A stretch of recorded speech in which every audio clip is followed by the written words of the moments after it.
প্রান্তে দাঁড়িয়ে মাঝখানে খেলা পরিচালনা পরিষদের সরব উপস্থিতির মাধ্যমে এখন থেকে অল্প কিছুক্ষণের মধ্যেই আজকের খেলা অনুষ্ঠিত হবে।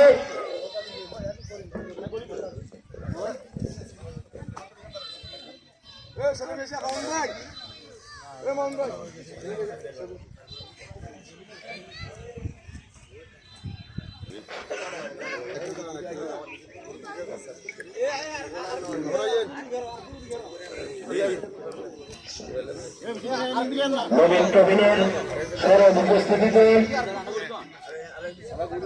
অল্পের মধ্যেই উভয় দলের খেলোয়াড়দের সাথে করমর্দনের মাধ্যমে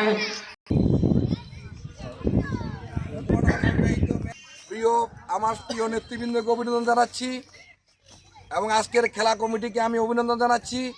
সাথে সাথে আমার প্রিয় নেতৃবৃন্দকে অভিনন্দন জানাচ্ছি। আজকের এই জুলাই এবং 5 আগস্ট পরবর্তী পরিস্থিতিতে আমরা একটি মানবিক সমাজ গঠনের জন্য, সাম্য রাষ্ট্র প্রতিষ্ঠার জন্য এবং ঐক্যবদ্ধ বাঙালির জাতি হিসাবে আমাদের প্রণীত হওয়ার জন্য আমাদের সামাজিক এবং রাষ্ট্রীয় সমতার জন্য আজকের এই খেলার মধ্য দিয়ে আমরা মনে করি আমরা একটি মানবিক সমাজ প্রতিষ্ঠা করতে পারবো, যে সমাজে সকল নাগরিকের সুযোগ সুবিধা সকল সময় তাদের সুযোগ সুবিধাগুলো আজকে রাষ্ট্র এবং সমাজ সমানভাবে দেখবে এবং সবাইকে একটি সাম্য সুন্দর রাষ্ট্র গঠন করার কল্পে সবাইকে কাজ করার অনুরোধ জানিয়ে আমি আজকের এই খেলা উদ্বোধন ঘোষণা করলাম। আসসালামু আলাইকুম। নববর্ষের শুভ সূচনায় আজকে আমাদের যে ফুটবল যে আয়োজিত অনুষ্ঠানে আজকের খেলোয়াড়রা যে তাদের দল বল নির্বিশেষে এবং বিবাহিত অবিবাহিত যে যুদ্ধ আজকে হাড্ডাহাড্ডি যে শক্তি প্রয়োগ করে তারা যে জিতার পরিকল্পনা নিয়েছেন, আমি আন্তরিকভাবে তাদেরকে ধন্যবাদ জানাচ্ছি।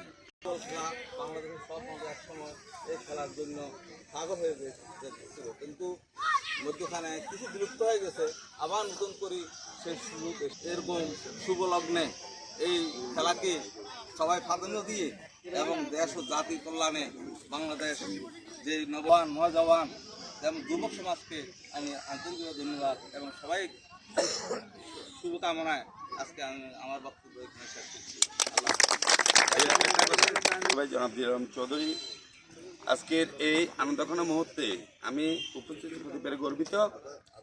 আমি আশা করব, যেহেতু বিবাহিত অবিবাহিত, বিশেষ করে অবিবাহিত দলের প্রতি আমি আকর্ষণ করব, যারা সিনিয়র আছে খেলাটা আনন্দের জন্য, বিনোদনের জন্য, তবে যথাসম্ভব সৌহার্দ্যপূর্ণ অবস্থান বজায় রেখে শুধুমাত্র জিতার জন্য প্রতিপক্ষকে কোনো প্রকার আঘাতমূলক কর্মকাণ্ড না করে সুন্দর একটা ম্যাচ দর্শককে উপহার দেওয়ার জন্য আহ্বান জানাচ্ছি। পাশাপাশি এই দ্বারা এই খেলা এইভাবে অব্যাহত থাকবে এই আশাবাদ ব্যক্ত করে আমি আমার বক্তব্য এখানে শেষ করছি। সবাইকে ধন্যবাদ।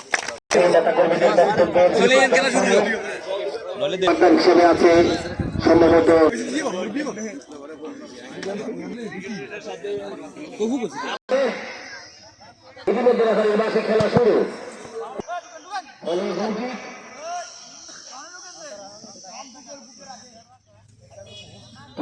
রক্ষণ ভাগের খেলোয়াড় প্রতিটা মাঠে যাওয়ার পদচারণা ছিল মুখরিত। সালাউদ্দিন বিবাহিত দলের খেলোয়াড় সালাউদ্দিন লম্বা করে বাড়ালেন। সালাউদ্দিন উদ্দেশ্য ছিল করিনার ফল যেমন ছিল তেমনই বিবাহিত ফুটবল একাদল 0, অবিবাহিত ফুটবল একাদল গুরুত্বপূর্ণ খেলোয়াড় বলতে গেলে বলতে হয় লম্বা করে বাড়িয়েছিলেন মনিরের উদ্দেশ্যে, অন্তরের উদ্দেশ্যে কিন্তু রাখতে পারলেন না, বল চলে গেল মাঠের বাইরে। দুর্দান্ত খেলোয়াড় সালাউদ্দিন বাস পাখির মতো লম্বা করে থ্রোয়িং করলেন সালাউদ্দিন। আমরা দেখতে পাচ্ছি পরন্ত বিকালে ছোট ছোট অনুষ্ঠিত হচ্ছে প্রথম কন্যা সালাউদ্দিন। দেখা যায় সুন্দর করে মারালেন, আক্রমণের চেষ্টা কিন্তু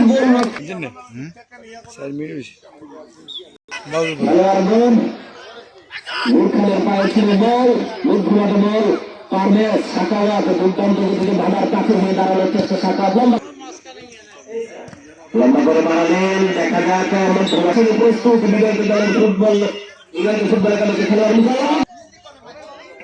টানটান উত্তেজনা বিরাজ করছে খেলার মাঠে। এখন পর্যন্ত খেলার ফলাফল বিবাহিত ফুটবল